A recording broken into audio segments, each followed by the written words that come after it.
Què tal, com esteu? Benvinguts. Benvinguts al nostre canal de YouTube un cop més i us portem un vídeo molt especial. Després que feia ja molt de temps que no passàvem per aquí, us portem una entrevista que ens fa molta il·lusió. Hem entrevistat en aquest lloc el president de la Generalitat de Catalunya, Artur Mas. Us deixem amb l'entrevista.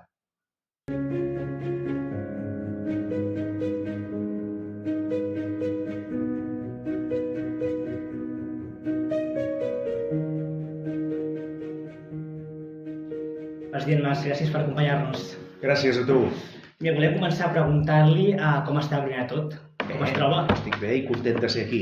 Nosaltres també. De poder xerrar de totes aquestes coses. Moltes gràcies. Començarem. Com creu vostè que sense el 9-N no s'hagués fet possible l'1 d'octubre? A veure, tot això és una cadena.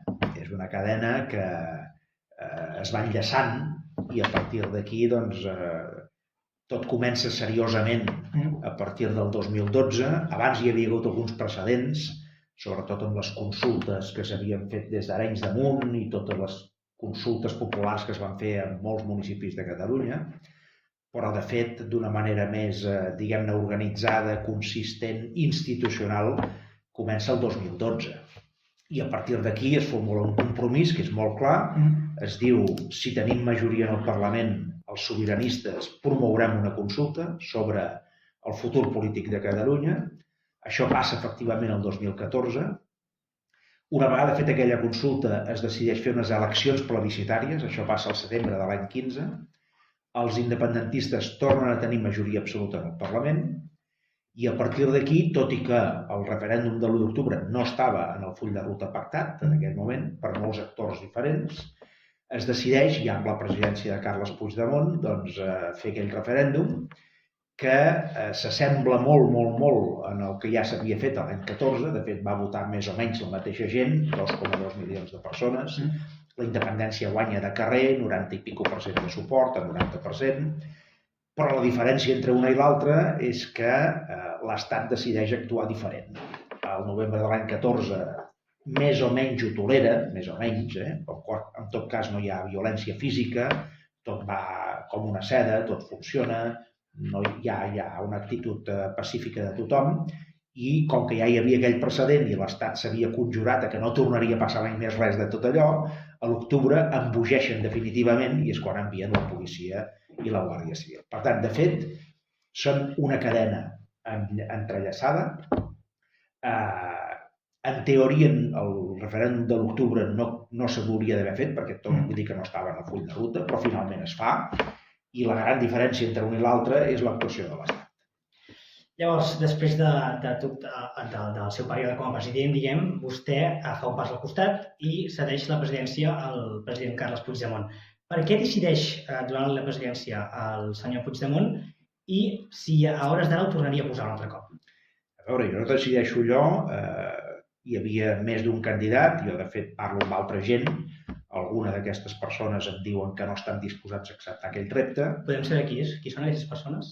Bé, concretament jo tenia una vicepresidenta en aquell moment del govern, que era la Neus Munté, que efectivament estaven en la terna, per dir-ho així, de persones a contactar, i jo la vaig contactar i ella va dir que no, que de cap manera.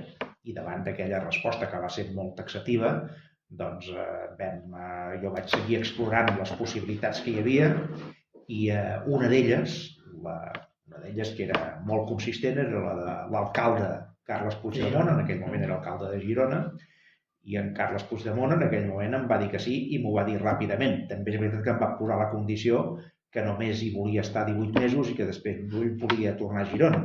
Després les coses han anat com han anat. Jo ara us parlo del gener de l'any 2016, estem a l'any 2023, han passat 7 anys i han passat un munt de coses que en aquell moment no es podien ni tan sols imaginar. Però efectivament, Carles Puigdemont va dir que sí, ell reunia una sèrie de qualitats, cadascú té les seves, ell tenia experiència en la gestió pública, era alcalde, coneixia el Parlament, feia anys que era diputat, estava totalment compromès amb el procés independentista i a més, doncs, tampoc era una persona significada a dintre de les famílies de Convergència de l'època i, per tant, en aquest sentit, és una persona de consens intern.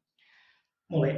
Vostè va ajudar, o en algun moment el president Puigdemont li va demanar consell durant el seu mandat de presidència, o als voltants de l'1 d'octubre li demanava, ostres, això no sé com acabar-ho de fer, si em pot donar un cop de mà? No, de fet jo vaig estar en el nucli dur on es prenien les decisions des de que vaig marxar fins que es va acabar el mes d'octubre, fins que es va fer la famosa DUI, que jo no compartia, però que finalment doncs, es va fer. No? En tot aquell període, que són gairebé 2 anys, que és tota la presidència de Carles Puigdemont, jo hi vaig ser, ell va comptar amb mi, jo vaig deixar molt clar que jo no volia interferir, que la responsabilitat a partir d'aquell moment era seva, però amb tot el que jo pogués ajudar doncs, estava totalment disposat a fer-ho, perquè jo també estava molt compromès en tota aquella causa. No?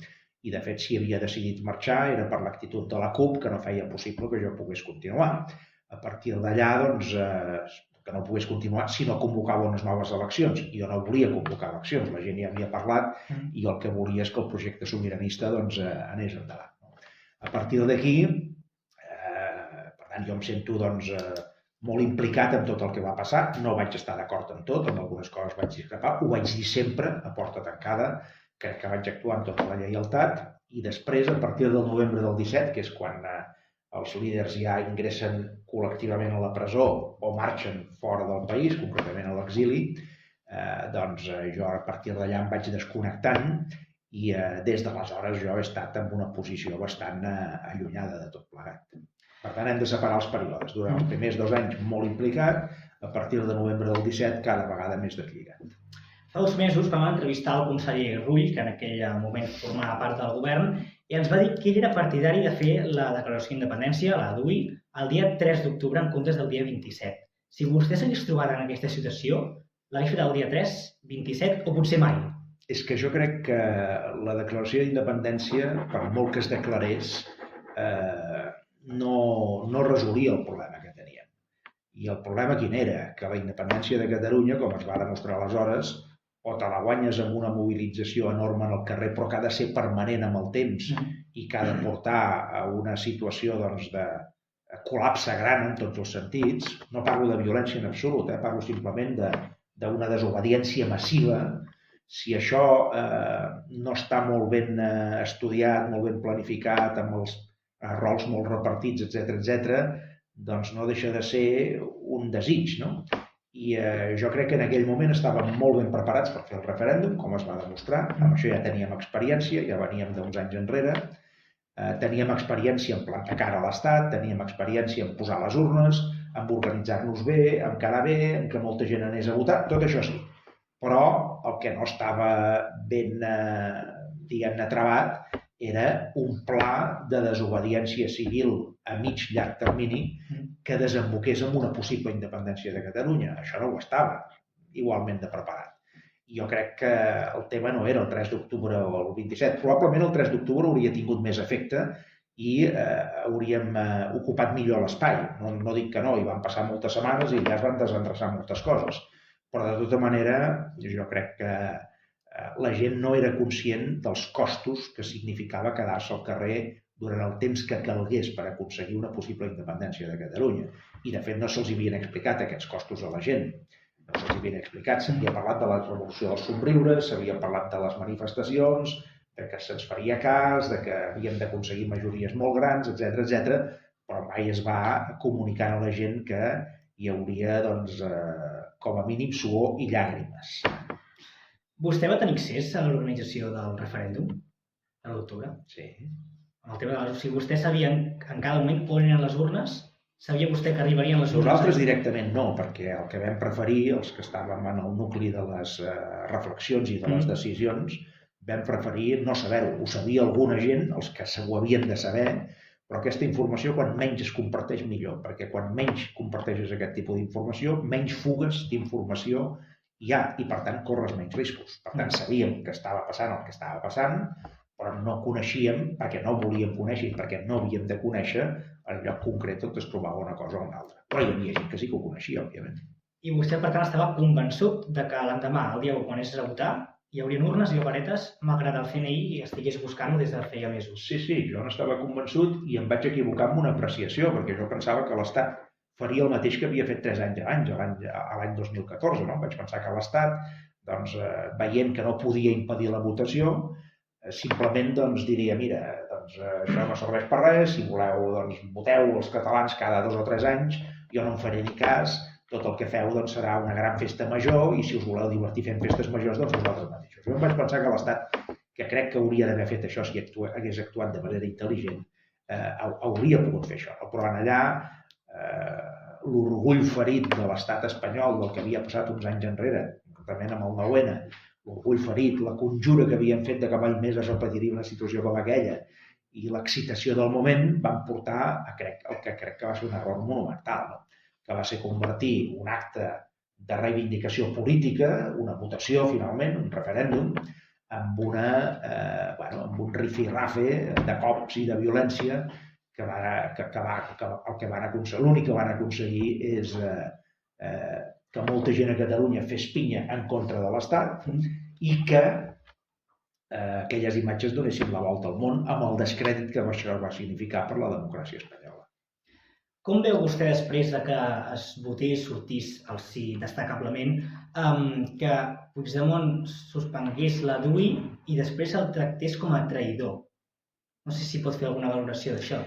Jo crec que la gestió que es va fer aquell mes d'octubre, per diferents raons, no va ser la més encertada, però això no és responsabilitat només del president Puigdemont, perquè si ell hagués tingut més, no només comprensió, sinó més ajuda, i que altres actors polítics haguessin fet més pinya interna, probablement allò s'hauria de fer diferent. No s'ha d'oblidar que poques hores abans de la DUI, poques hores abans, i en soc testimoni directe, el president Puigdemont va dir davant del govern i dels principals actors polítics del país que convocaria unes eleccions per refrendar el que havia passat a l'1 d'octubre. Però en unes eleccions ell podia fer que tothom anés a votar, així com a l'1 d'octubre o al 9-N només hi havien anat fonamentalment els independentistes, en unes eleccions, encara que fossin plebiscitàries, tothom hi estava cridat. Això també ja havia passat l'any 2015, no? Per tant, es tractava de repetir una mica la mateixa situació. Ell volia fer això, però els que l'havien d'ajudar a fer això, tant des de Madrid com des de Catalunya, en lloc d'ajudar-lo, li van posar totes les pedres possibles en el camí i totes les pells de plata. I a partir d'aquí ell va decidir fer el canvi, jo no n'era partidari, però ell va decidir tirar per aquesta via i això després ja hem vist on ens ha portat. Ara li faré 2 preguntes en una, diguem. Primera, creu que el procés a Catalunya ja ha acabat? I segona, com s'explica llavors la victòria del PSC si en canvi la gent votaria sí un referèndum? A veure, jo crec que el procés tal com l'hem conegut, si no ha acabat, com a mínim està aparcat, tal com l'hem conegut. Però podríem dir-ho d'una altra manera. Hem passat una primera etapa d'aquest procés sobiranista i no sabem quan es pot obrir una segona etapa, no ho sabem. Si s'obre una segona etapa, que ja es veurà, suposo que en algun moment sí, haurà de ser diferent d'aquesta primera. I jo espero més que confio, però sobretot espero i desitjo que quan s'obri la segona etapa haguem après dels errors interns i que definim les estratègies millor i que sobretot hi hagi més comunió d'interessos que no pas la que hi va haver en aquell moment. Considera que els líders d'Esquerra Republicana de Catalunya estan preparats per negociar amb l'Estat a la mateixa alçada que ho va fer Convergència? Crec que no. I crec que s'està demostrant. Per tant, hem estat 4 anys on Esquerra era absolutament decisiva i hem vist que, més enllà dels indults i poca cosa més, reforma del Codi Penal no massa ben feta i els indults, no? I a partir d'aquí no hi ha hagut pràcticament res més. Una legislatura en què tu tens la paella pel mànec, s'hauria d'esperar un balanç molt més positiu. Per tant, creu que l'amnistia és favorable a Catalunya? Perquè, clar, Junts per Catalunya d'això n'ha tret l'amnistia. Vull dir, em refereixo, molta gent devia pensar Esquerra ha aconseguit els indults, Junts va dir que no faria cap president, al final l'ha fet. Al final l'ha fet, la política, ha portat, el resultat electoral ha portat aquí, probablement no s'esperava per part de Junts tenir aquesta enorme capacitat d'influència, però les urnes van portar en aquest punt i a partir d'aquí s'ha gestionat, crec, el millor possible aquest resultat. Jo crec que en aquest cas Junts ha fet una bona feina, la de l'amnistia. Crec que és una feina sòlida, és una feina ben feta, probablement es pot polir encara alguna cosa en el tràmit parlamentari, i a més no és una feina només de Junts, també hi han participat altres actors, hi ha participat Esquerra Republicana. Finalment l'amnistia afecta a tothom, no és un tema de partit, és un tema de país, no? I és un tema de país fins i tot crec pels no independentistes, perquè és un marró molt gran això de l'amnistia, com s'està veient, algú ho ha de fer i un cop fet serveix per tothom. Vol dir que si un dia el PP arriba al govern espanyol, aquest tema i necessita parlar amb determinada gent, no l'haurà de fer el PP l'amnistia. I jo estic convençut que a canvi del poder, igual que els socialistes l'han fet, el PP també la faria. Vostè proposaria l'amnistia si ara hagués de pactar amb Sánchez? Sí, per una raó molt senzilla, perquè l'amnistia no és la solució del conflicte ni del problema, això és molt evident, no? Però és posar la base, és posar el comptador a zero per poder tornar a parlar, perquè si no hi ha l'amnistia, què passa? Que els líders espanyols que necessiten el suport dels independentistes han de parlar amb algú que està o que ha estat a la presó, que ha estat o està a l'exili, que té els seus drets fonamentals liquidats, que està perseguit econòmicament. Tenim un munt de causes obertes i, sobretot, a part dels líders, un munt de gent que han fet coses diverses però que no han tingut responsabilitats de decisió, que no són gent política i que també estan encausats per la via penal i que s'hi juguen anys de presó i anys de multes i no sé quantes històries més, no? Si tu vols negociar en igualtat de condicions, tu no pots estar aquí net de tot i els altres en aquesta situació tan complicada, a títol personal, a títol de partits, etc. Tu has de posar els negociadors en la mateixa pantalla, en el mateix punt d'equilibri, no? I l'amnistia serveix per això, és reconèixer que el que es va fer de judicialitzar el procés polític català va ser un error per part de l'Estat, que el que calia és fer el que ara volen fer, que és seure en una taula, a parlar, a negociar i a intentar arribar a acords. I d'aquí no havia d'haver sortit mai. L'amnistia serveix per això. Poses en igualtat de condicions a tots els actors per arribar a possibles acords i obres la porta a alguna solució pel conflicte. Considera que el cas de la presidenta Laura Borràs hauria d'entrar a l'amnistia, el cas de l'Aufer? A veure, l'amnistia no es fa amb noms i cognoms. Per ningú, es fa sobre conceptes i períodes. Això és el que entra dintre de la llei de l'amnistia. Concretament, la llei d'amnistia diu des del 2012 fins al 2023. Segurament això caldrà ampliar-ho una mica perquè abans del 2012 també hi ha gent encausada, que no s'han tingut prou en compte, no? Però és un període, més de 10 anys, i uns fets concrets, tots aquells que estan vinculats en el procés. La feina dels advocats de cadascú, de les defenses de cadascú, és intentar, cas per cas, vincular aquest cas en el que dirà la llei una vegada s'aprovi.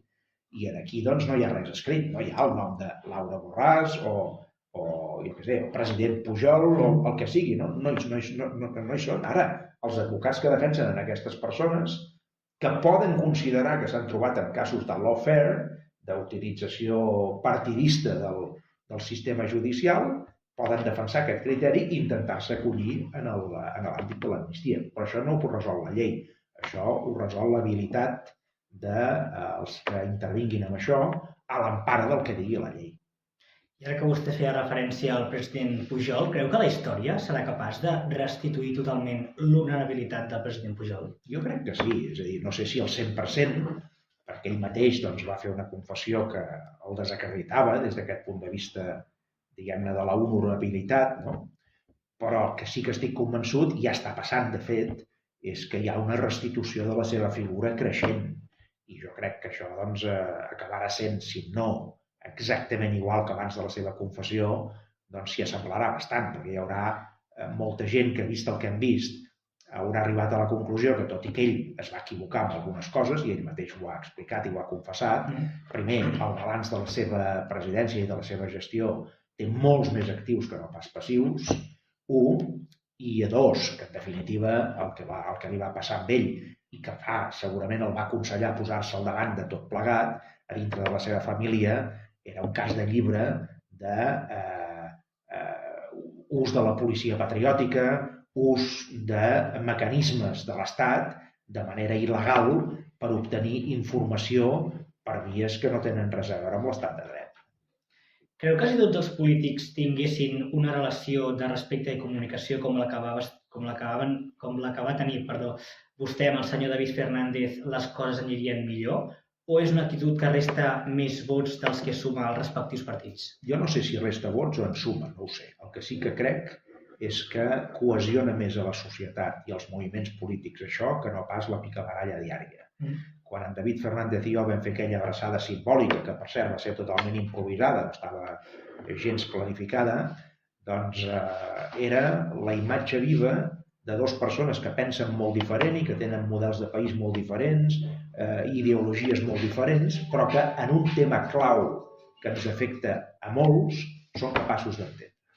Per tant, aquest superar les diferències, mantenint la pluralitat d'idees, jo crec que això, doncs, jo no sé si dona vots o en treu, però el que sí que sé és que suma. Malgrat ens comenten des de l'escola que no podem fer frases en condicional ni tampoc tenim una bola de cristall, diguem, per veure-ho, ens atrevim a fer-li aquesta pregunta. Quin futur des d'ara li espera a Catalunya? Doncs efectivament, jo no tinc la bola de vidre i per tant doncs, no ho puc saber del tot, però crec que depèn molt de nosaltres mateixos. És a dir, jo el que sí que us puc dir és que Catalunya té els actius, les energies, la gent, el teixit associatiu i el talent per prosperar i ser un molt bon país. Això sí que ho sé. Aleshores, la pregunta clau és, sabrem aprofitar aquests actius, aquestes persones, aquest teixit, aquestes energies, aquest talent, o no? I en la resposta d'aquesta pregunta hi ha el camí que hem d'agafar cap al futur. Jo estic convençut que si ho sabem fer, ho podem arribar a fer.